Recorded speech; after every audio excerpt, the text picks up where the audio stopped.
Cinema ரசிகர்களுக்கு வணக்கம். இந்த வார வெளிவந்த புஷ்பா 2 திரைப்படத்தை பற்றி பார்க்கலாம். அல்லு அர்ஜுன், ராஷ்மிகா, பகத் பாசில் ஆகியோர் நடிப்பில் சுகுமார் அவர்களுடைய இயக்கத்தில் வெளிவந்திருக்கும் படம் புஷ்பா 2. இந்த படத்தோட கண்டென்ட் என்னன்னு பார்த்தோம் அப்படின்னா, புஷ்பா 1 எண்டில் வந்த பகத் பாசில் அவர்கள் பார்ட் 2ல் ஹீரோவோட அந்த செம்மரக்கட்டை கடத்தல் அந்த பிஸ்னஸ்க்கு வந்து பயங்கர டிஸ்டர்பாக இருக்குது. அவர் தடுக்கிறாரு, இவர் மீண்டும் கடத்துறாரு, அவர் தடுக்கிறாரு, மீண்டும் புத்திசாலித்தனமாக கடத்துறாரு. இப்படி அவங்க போட்டி ஓட்டு நடந்துகிட்டு இருந்தாலும் பகத் பாசிலோட அந்த செயல்பாடு வந்து ஹீரோவுக்கு வந்து பயங்கர டிஸ்டர்பன்ஸாக இருக்குது. அதனால் அவரை எப்படியாவது டிரான்ஸ்ஃபர் பண்ணணும் அப்படின்றதுக்காக வந்து அவருக்கு தெரிஞ்ச அரசியல் இன்ஃப்ளூயன்ஸ் மூலமாக போய் சிஎம்மை பார்க்க போகிறார். அப்படி பார்க்க போன இடத்துல என்ன பிரச்சனை ஆகுது, அவர் நினச்ச மாதிரி பகத் பாசில் வந்து டிரான்ஸ்ஃபர் பண்ண முடிஞ்சதா இல்லையா, இல்லை பகத் பாசில் வந்து ஹீரோ அல்லு அர்ஜுனோட சாம்ராஜ்யத்தை வந்து அழிச்சாரா இல்லையா அப்படின்றதும், புஷ்பா 3க்கான லீடு எப்படி கொடுக்குறாங்க அப்படின்றதான் படத்தோட மீதி கதை.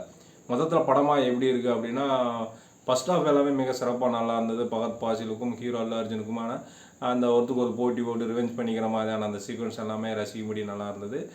ஹீரோவுக்கும் ஹீரோயின் ரேஷ்மிகாவுக்கும் அவங்க கெமிஸ்ட்ரியாக கலந்த அந்த சீன் எல்லாமே ரசிக்கும்படி நல்லா இருந்தது. அப்புறம் ஒரு அரசியல்வாதியை பார்க்க போகிற அந்த சீன் வந்து ரசிக்கும்படி இருந்தாங்க. அரசியல்வாதியை பார்க்க போகிற இடத்துல அவரோட கூட நின்று ஒரு ஃபோட்டோ எடுக்கணும் அப்படின்ட்டு ஹீரோ ஆசைப்படுற அந்த சீன் வந்து நல்லா ரசிக்கும்படி நல்லா இருந்தது. இன்டர்வல் பிளாகில் வந்துட்டு பகத் பாசில்கிட்ட மன்னிப்பு கேட்க வேண்டிய அந்த சீனு, அந்த மாதிரி பல மாசான சீனோட ஃபஸ்ட் ஹாஃப் எல்லாமே ரசிக்கும்படி நல்லா இருந்தது.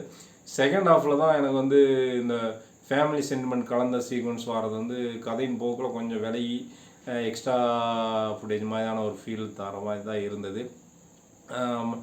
அதனால் வேணுமோ படம் வந்து லென்த்தாக இருக்கிற மாதிரி இருக்குது. 3 ஹவர் 20 நிமிஷம் இருக்குது. படத்தோட லென்த்தும் வந்து ஒரு கொஞ்சம் மைனஸாக நான் ஃபீல் பண்ணுறேன்.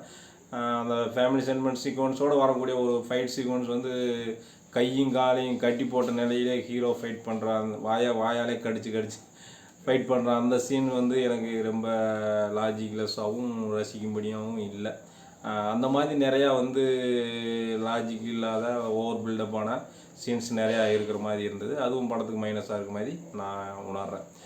அப்புறம் ஃபஸ்ட்டு பாட்டில் அந்த பாட்டு எல்லாமே ஃபஸ்ட் பாட்டில் நல்லா இருந்தது. இந்த பாட்டில் கொஞ்சம் அந்த ஃபீலிங்ஸ் சாங் நல்லா இருந்தது. இருந்தாலும் அந்த சொல்றியா மாமா அந்த ஃபஸ்ட் பாட்டில் அந்த அதே பேட்டர்னில் இதுலேயும் ஒரு சாங் வச்சுருக்காங்க. பட் இருந்தாலும் அந்த சமந்தா பாட்டு அளவுக்கு இல்லை. சமந்தாவை மிஸ் பண்ணுற மாதிரியாகவும் உணர்கிறேன். மொத்தத்தில் இந்த படம் வந்து கொஞ்சம் நீளமாக இருக்கிற மைனஸாக இருக்குது. படம் நீளமாக இருந்தாலும் எனக்கு பிரச்சனை இல்லை. ஃபேமிலி சென்டிமெண்ட் சீன்லாம் நான் கொஞ்சம் ரசிப்பேன். காட்சிகள் வந்து லாஜிக் இல்லைன்னாலும் மாசாக இருந்தால் எனக்கு ஓகே அப்படி நினைக்கிறவங்களுக்கு இந்த படம் ஒரு நல்ல விருந்தாக இருக்கும். நன்றி, வணக்கம்.